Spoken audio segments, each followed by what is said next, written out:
আজকে যে জনগণের ঢল, আমি এত বছর আমার রাজনৈতিক জীবনের শুরু থেকে এই যাবৎকাল সেই আমাদের বিজয় স্তম্ভ সাভারে গেছি, এই মাজারে এসেছি বহুবার, কিন্তু আজকের মতো এইরকম জনগণের ঢল আমার জীবনে আমি কখনো দেখিনি। এর একটাই মাত্র কারণ, জনগণের বাঁধ ভাঙা উল্লাস।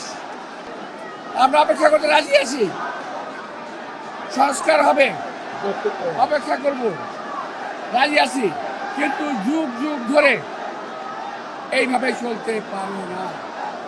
আজকে দেশের অর্থনৈতিক অবস্থা খারাপ, আজকে তার মানুষের দ্রব্যমূল্যের ঊর্ধ্বগতিতে না বিশ্বাস হয়েছে মানুষের। মানুষ আজকে বাঁচার আশ্রয় খুঁজছে, মানুষ কথা বলতে পারছে ঠিকই, কিন্তু দেশের মানুষের অভাবের কারণ রয়ে গেছে। যতক্ষণ পর্যন্ত নির্বাচিত সরকার না আসবে ততদিন পর্যন্ত এই সমস্যার কোনো সমাধান হবে না। তাই আমরা চাই এই সরকার এক রোডম্যাপ ঘোষণা করুক। একজন উপদেষ্টা কয়েকদিন আগে বলেছেন, আমি তার জবাব দিতে চাই না, যে 53 বছর রাজনৈতিক নেতৃবৃন্দ কি করেছে।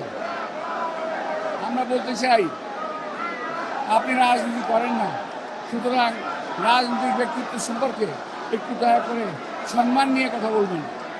একজন রাজনীতিবিদ একদিনে তৈরি হয়ে যায় না। দেশ নেত্রী বেগম খালেদা জিয়া,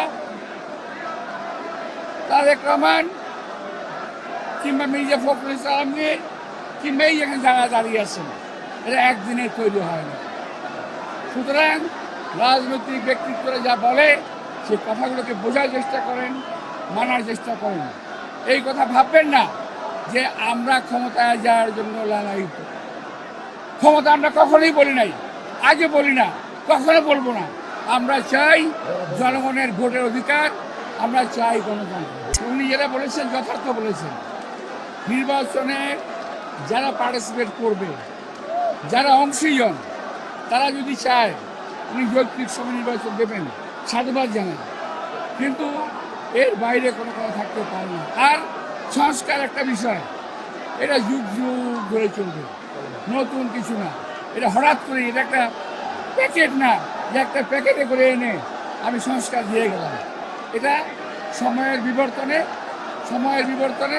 সময়ের চাহিদায় সংস্কার পরিবর্তন হয়।